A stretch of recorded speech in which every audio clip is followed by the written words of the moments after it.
Wafer માટે મેં અહીંયા 5 કિલો બટાકા લીધા છે. આ ગોળ લેશો તો બહુ સરસ વેફર પડશે. સૌથી પહેલા આને ધોઈ લઈએ છીએ. ધોયા પછી છાલ ઉતારી એને પાણીમાં રાખવાના છે જેથી કાળા ન પડે. વેફર પાડવાની છીણીમાં એની છીણી લઈએ છીએ. આ બહુ ઝડપથી છીણાઈ જતા હોય છે અને છીણી તમારી પાતળી સ્લાઇસની હશે તો બહુ સરસ થશે. જો મારી બહુ સરસ છે તો એ પાતળી સ્લાઇસ થાય છે, ફટાફટ થઈ જાય છે. જોઈ શકો છો કે કેટલી પાતળી ટ્રાન્સપરન્ટ થઈ છે. હવે એને 3 થી 4 વાર એટલે કે ક્લીન થાય ત્યાં સુધી ધોઈ નાખવાની છે. હવે એમાં 1 ટેબલસ્પૂન ફટકડી ઉમેરી બરોબર મિક્સ કરી 1 કલાક સુધી એની રેસ્ટ આપીએ છીએ.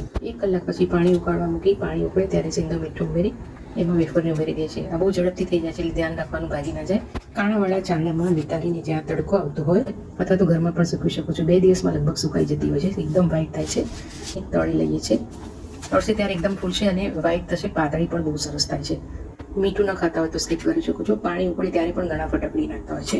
એકદમ વ્હાઈટ થાય છે, ઊંચી પણ થાય છે. મીઠું, સંચોળ, જીરું, પુદીના પાવડર જુદા જુદા ફ્લેવરની તમે તળો ત્યારે બનાવી શકો છો અને ભૂખ લાગી હોય ત્યારે ઘરમાં હોય તો હેન્ડી ઘણા લોકો પણ ખાઈ શકે એટલું સોફ્ટ થાય છે. Thank you for watching.